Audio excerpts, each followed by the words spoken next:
예, 여러분 안녕하세요.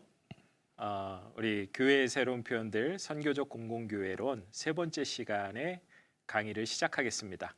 세 번째 시간의 제목은 선교적 공공교회론 그리고 공공선교학이라고 하는 개념을 여러분들에게 강의를 하겠습니다.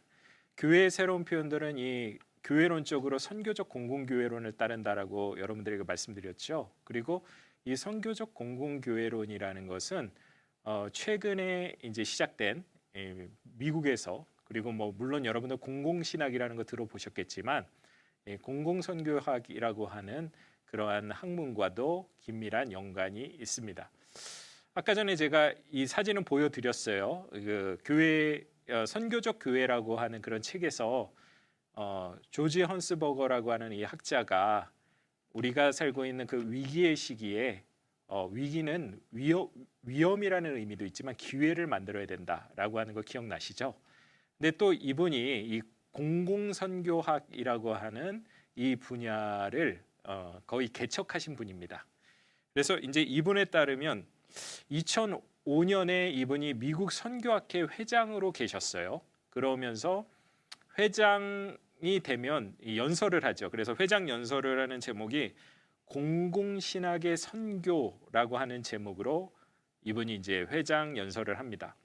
그리고 나서 그 연설문을 그 논문을 썼는데 그 논문의 제목이 무엇이냐면 선교적 음성과 공공신학함의 자세라고 하는 그 부분을 이분이 이제 글을 썼어요. 그리고 나서 이제 2005년 이후에 미국 선교학회에서 공공선교학을 연구하는 여러 학자들이 생겼고 연구를 하는 그룹이 생기기 시작했습니다. 그러면서 이제 공공선교학이라고 하는 학문이 발전을 하게 되었죠. 자, 공공선교학은 제가 말씀드렸지만 선교학과 공공신학의 영역을 융합해서 만든 그러한 학문입니다. 여러분 그 공공신학이라고 하는 것은 기독교 윤리적 범위에서 많이 발전을 했죠. 물론 이제 간학문적으로 이 공공신학이라고 하는 부분들이 최근에 많이 발전을 하고 있는데요. 이 상상력을 통해서 선교학에서 선교학과 공공신학을 융합하면서 이 공공선교학이라고 하는 학문을 만들어냈습니다. 그만큼 이제 뭐 여러분들도 잘 아시죠. 요즘에 이제 제4차 뭐 산업이라고 하는 AI 시대, 뭐 통섭, 뭐 융합 이런 이야기를 많이 하는데 이 학문적으로도 제가 이제 한국에 온 지 3년 됐다고 말씀드렸지 않습니까? 지금 이 시대에 우리가 너무 학문적인 경계를 가지고 학교 뭐 커리큘럼이나 아니면 목회 현장에서도 마찬가지입니다. 그런 실천이 되지 않는가라는 그런 생각이 듭니다. 그래서 특별히 이런 시대에는 좀 융합적인 생각이 필요합니다. 그래서 선교학과 공공신학을 같이 고민하고 생각해 볼 수 있는 융합적 상상력이 필요하겠죠. 자, 여러분 아시겠지만은 뭐 우리 신학에서뿐만 아니라 다양한 뭐 기술 그리고 산업, 학문에서도 융합적인 사례들이 발전을 하고 있지 않습니까? 뭐 제품 간의 융합, 뭐 서비스 간의 융합, 뭐 다양하게 지금 발전을 하고 있는 그런 시대이죠. 자, 여러분 예를 들면 예전에는 칼과 가위를 따로 사용했다. 그런데 어떤 사람이 칼 가위를 상상을 했어요. 그래서 칼과 가위를 한꺼번에 사용하는 그런 융합적인 사고를 실천했습니다. 여러분 카메라와 프린터는 어떠세요? 카메라와 프린터가 따로 있을 필요가 있습니까? 이렇게 카메라 프린터가 겹쳐져 있는 융합적인 사고를 할 수 있는 것입니다. 자, 그다음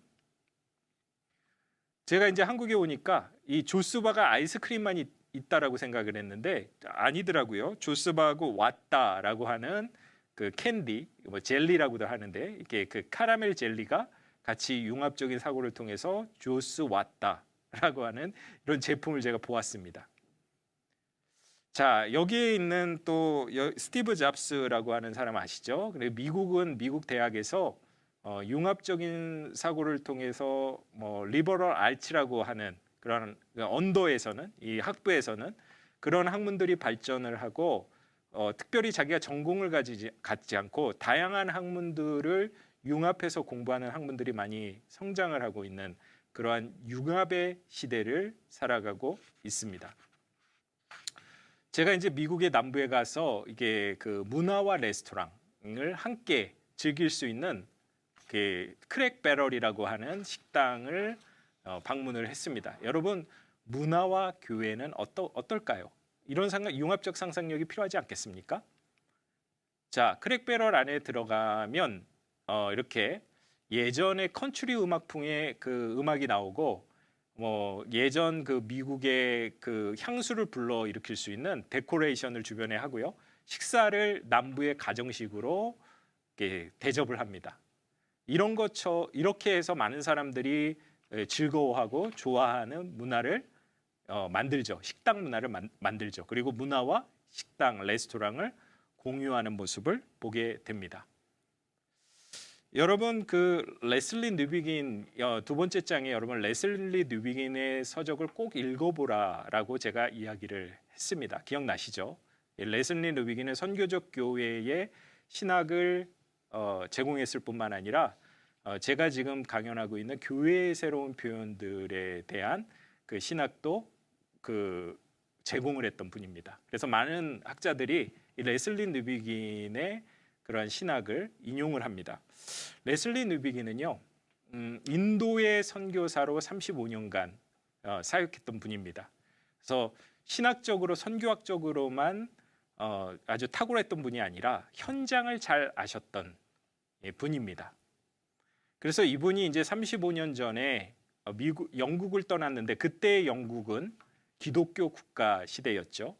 그런데 35년 만에 영국에 도착하니까 깜짝 놀랐어요. 왜냐하면 더 이상 예전의 기독교 국가 시대의 영국은 존재하지 않고 후기 기독교 국가 시대의 영국이 나타나기 시작합니다. 그래서 다양한 서적을 많이 쓰셨어요, 이분이. 그런데 그 중에서도 Public Truth라고 하는 공공진리라고 하는 책에서 보면 결국은 교회는 공공의 영역과 소통을 하고 그리고 그곳 가운데 하나님의 선교를 이루는 공공선교학 그리고 선교적 공공교회론을 실천해야 된다라고 언급을 하고 있습니다.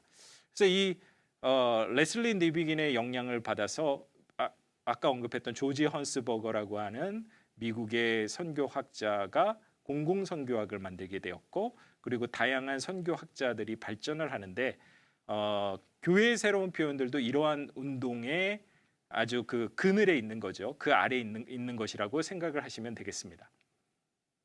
자, 그래서 다시 한번 조지 헌스버거로 돌아오면 조지 헌스버거는 레슬리 뉴비긴의 20세기 초반 선교의 성서적 신학적 기초를 정립한 사람으로서 그에 필적할 만한 동시대 인물이 없다라고 이야기합니다. 그래서 20세기의 가장 뛰어난 선교학자가 레슬리 뉴비긴이다라고 이야기하면서 선교적 교회 운동도 사실은 그런 레슬리 뉴비긴의 영향을 많이 영향을 받았고요. 아까도 제가 언급했지만 레슬리 뉴비긴은 공적 신학 그리고 공공 선교학이라고 하는 개념, 선교적 공공교회론에 대한 부분들에 탁월하게 언급을 하고 있는 모습을 보게 됩니다. 그래서 여러분들 특별히 신학적인 기초, 이게 대부분 저희 이 강연을 듣는 분들은 목회자라든지 신학생이라든지 이렇게 전문 지식을 가지고 있는 분들이잖아요. 그래서 이 영역에서 조금 더 나아가 공부를 하기 원하신다면 두 번째 시간에도 제가 여러분들에게 강조를 했지만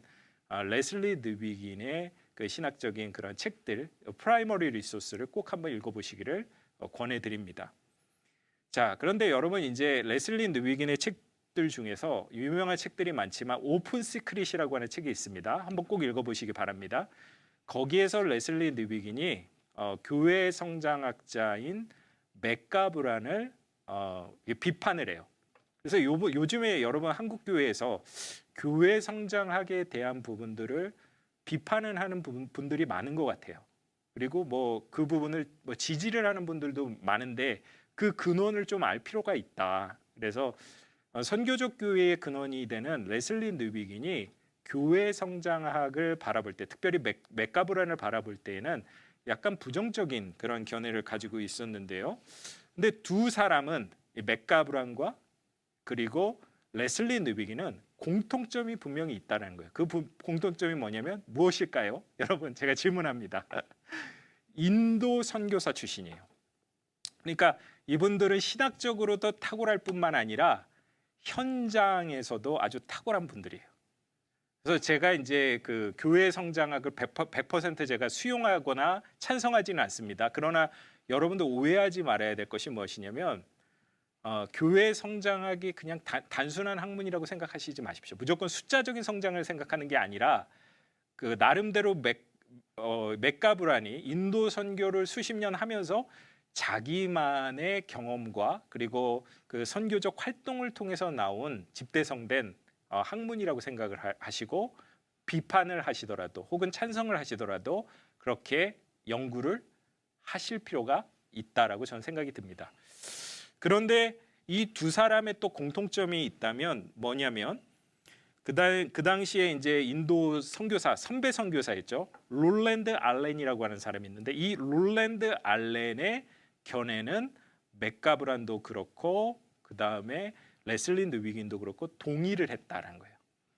롤랜드 알렌은 어떤 생각을 가지고 있냐면 서구 선교 방식의 그 선교적 주둔지 그걸 이제 미션 스테이션이라고 하는데 선교적 주둔지 방법으로 선교를 하면 안 된다. 오히려 이 선교 그 토착민들 그 선교 대상자들이 있잖아요. 그리고 그 지역에 사시는 분들 중심적인 그러한 선교를 해야 된다라고 하는 그런 그 당시에는 정말 획기적인 생각이에요. 지금은 우리가 생각할 땐 그 당연한 거 아니야 이렇게 생각하지만 그 당시만 해도 이 선교학이나 선교지에서는 식민주의적인 사관이 있었지 않습니까? 예, 그래서 이 두 분이 그런 부분을 같이 동일하게 롤랜드 알렌의 생각을 동의했다라고 하는 것은 아주 고무적인 것이죠. 그런데 이제 레슬리 누비긴이 그 맥가브란을 비판한 주요 내용이 있습니다. 예, 다양한 내용이 있지만 두 가지만을 제가 이야기를 해보겠습니다. 첫 번째는 교회 성장학 이론은 사회과학적으로 연결이 되었거든요. 연구가 되었거든요. 과학적으로 연구가 되었어요. 그런데 너무나 그 사회과학적인 현상을 단순하게만 해석하려고 했다. 왜냐하면 교회 현장이라고 하는 것은 사회과학적인 부분을 뛰어넘어서 다양한 견해들이 있을 텐데 다양한 현상들이 있을 텐데 그런 많은 것들을 고려하지 않았다. 여러분은 어떻게 생각하세요? 예. 근데 또 아까도 제가 얘기했지만 맥가브란 나름대로의 현장에서의 경험을 녹아낸 것이거든요. 예. 그런 부분들은 좀 우리가 고려를 해야 된다. 두 번째 이제 그 뉴비긴이 맥가브란을 비판하는 것은 이렇습니다.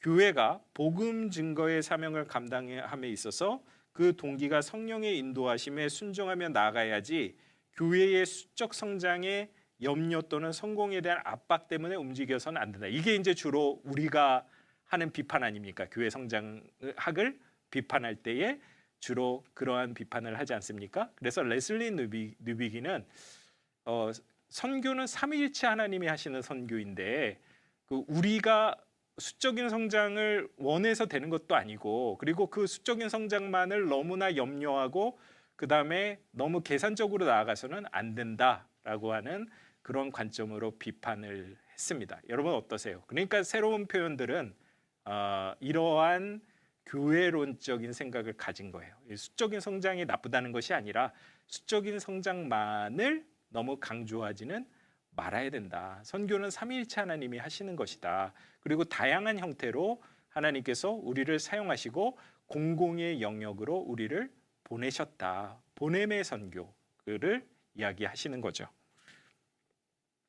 자, 그 다음에 뉴비긴과 새로운 표현들 교회론을 한번 보시면 뉴비긴이 이제 그 영국으로 돌아와서 점점 이제 생각이 발전하기 시작합니다. 신학생들도 가리키고 선교사들도 훈련을 시켜요. 그리고 여러 가지 강연을 통해서 그다음에 그다음에 사람들을 만나면서 신학이 점점 발전을 하기 시작합니다.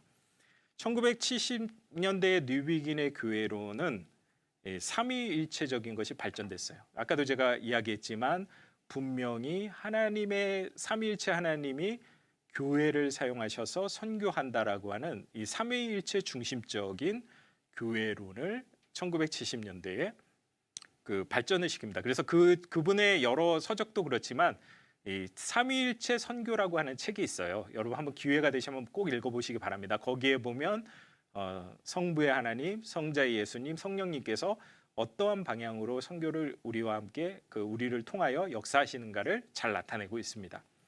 그 다음에 근데 1980년대, 거의 이제 말년이죠, 이분이. 1980년대에는 공적 진리와 교회론을 연결시킵니다. 다시 말씀드립니다. 퍼블릭 트루스라고 하는 그런 공적 진리와 교회론을 연결을 시킵니다. 그래서 초대교회의 자기 정체성에 있어서 하나님의 에클레시아, 그러니까 하나님의 교회, 우리가 헬라어로는 에클레지아 테우라고 하죠. 하나님의 교회라고 하는 뜻은 뭐라고 이야기하냐면 인류 전역에서 하나님의 소환을 받는 공적 모임이다라고 이야기합니다. 하나님은 어느 곳에서도 선교하시고 사역하시는 것이죠. 그리고 선교적 공공교회로는 다시 말하면 이거를 이제 다 총집합해서 제가 뭐 다양하게 설명할 수 있지만 이 제한된 시간에 여러분들에게 좀 정의를 해드리면 여기 빨간색으로 제가 썼습니다. 보이십니까? 여기 이쪽으로 가야 되겠네요. 자, 선교적 교회로는 공공교회로는 삼위일체 하나님께서 하나님의 백성을 공공의 영역들로 보내셨다라는 것입니다. 그렇습니다. 이것이 이제 되게 중요한 부분이라고 제가 말씀을 드렸죠. 그래서 모든 교회가 똑같은 소명을 가지고 삼위일체 하나님께서 선교하시는 것이 아니에요. 어떤 교회는 비즈니스 영역에, 또 어떤 교회는 사회복지 영역에, 또 어떤 교회는 다음 세대 영역에, 어떤 교회는 문화, 예술, 복원의 영역에 하나님께서 여러분들을 보내셨다라는 것입니다.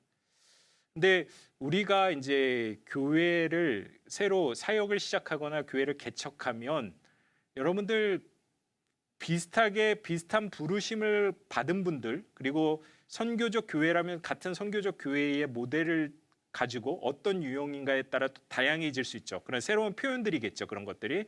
그러면 똑같은 여러분 결과를 만드는 것이 아니라, 똑같은 과정이 있는 것이 아니라 다양한 상상력을 통해서 아까도 제가 말씀드렸지만 이러한 다양한 유형들을 다양한 유형들로 우리는 선교적인 실천이 필요하다라는 것을 기억을 하셔야 합니다. 자, 그러한 예들을 좀 이제 보게 되면요, 너무너무 많아요. 그 예는 뭐 이야기하려면 끝이 없습니다. 그런데 몇 가지, 한국과 그리고 외국에 직접 제가 방문했던 교회들 중에서 두 교회만을 한번 지금은 소개를 한번 해보겠습니다. 자, 사진 잘 보이시죠? 첫 번째 교회, 미국의 교회는요, 테이블 처치라고 하는 교회인데요. 이 교회는 지금 미국의 켄터키 루이빌에 있습니다. 켄터키 루이빌은 켄터키 주에서 가장 큰 도시인데요. 그 도시 중에서도 가장 빈민가에 이 테이블 교회가 설립이 되었습니다. 여러분, 복서 중에서도 무하마드 알리 아십니까? 무하마드 알리가 자랐던 곳에서 10분 거리에 이 테이블 처치가 있는 교회.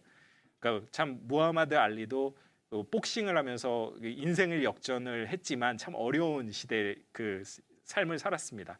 그래서 이제 루이빌에 가면은요, 이게 뭐 여담입니다만은 무하마드 알리 길이 있어요. 그 동네에 가면.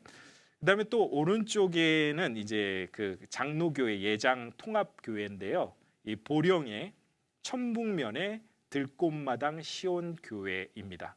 이 두 교회는 선교적 공공교회론을 실천하는 교회이고요. 여러분들 그 프로보노 퍼블리코라고 하는 단어 아십니까? 공공을 위하여라고 하는 그런 단어를 실천하는 교회입니다. 자, 먼저 이제 테이블 교회를 한번 보시겠습니다. 자, 테이블 교회는 선교적 공공교회론을 실천한다라고 제가 이야기했죠. 모양이 이렇게 돼 있습니다. 문양을 이렇게 만들어서요. 이 교회는 지역 사회에서 공공성을 실천하는 교회입니다. 그런데 그 분류로 따지면 레스토랑 교회인데요. 더 테이블, 예, 이렇게 테이블 교회 이렇게 이야기하는데 여러분 구글에서 만약에 테이블 처치라고 치면은 상당히 많은 교회가 테이블 교회를 실천을 하고 있습니다. 근데 이 교회의 특징을 레스토랑을 한다라고 이야기했죠. 그래서 루이빌의 가난한 동네에 레스토랑을 하고 예, 그리고 거기에서 나온 수익들을 빈민가에게 공공을 위해서 흘려보냅니다. 그래서 참 재밌는 것은 저도 여기 방문해 봤는데 식당에 들어가면 가격을 자기가 먹은 만큼 내는 거예요. 그럼 우리가 비즈니스가 안 될 거라고 생각하잖아요. 예, 그런데 그 의미를 그 교회의 그 목적을 잘 이해하는 사람들은 기꺼이 많은 돈을 냈고 지불하고 나옵니다. 근데 이 교회는 지역 마을 공동체 사람들은 죄송합니다. 예, 식사를 싼 가격에 내주는 것이고요. 거기서 나온 수익금을 가지고 헤비타트 아시죠? 예, 무료로 집을 지어서 그 지역 사람들에게 나누어 주는 일들을 합니다. 수익금을 가지고. 그리고 사람들을 또 고용하는 일들을 하게 되죠. 그래서 또 공유 경제를 실천을 하는데요. 켄터키는 가까운 곳에 인디애나와 켄터키, 이 시골과 아주 가까운 곳에 있습니다. 그래서 거기에서 아주 값싸고 신선한 야채들을 그 농촌과 연결을 해서 공유 경제를 실천을 하는 레스토랑입니다. 그래서 공공을 위한 프로보노 퍼블리코를 실천하는 교회이죠. 자, 이 교회가 이제 한번 들어가 보시면은 교회 예배당은 식당 뒤쪽에 이렇게 마련이 되어 있고요. 한 뭐 인원이 중요한 건 아니지만 한 150명 이상, 이렇게 150명 정도가 예배를 드렸습니다. 제가 이제 직접 여기에 방문했을 때는. 그리고 이 안에 이제 테이블 레스토랑 형태의 부분이 이렇게 여기 사진에 보시면 이렇게 구성이 되어 있습니다. 잘 보이십니까? 예, 잘 보이시죠? 이렇게 구성이 되어 있고요. 그 다음에 밖에는 이렇게 테이블이라고 쓰여 있습니다. 로고로 잘. 그래서 샌드위치와 미국식 뭐 식사 간단하게 이렇게 제공을 하고 레스토랑 처치로 레스토랑 교회로서 실천을 하는 것입니다.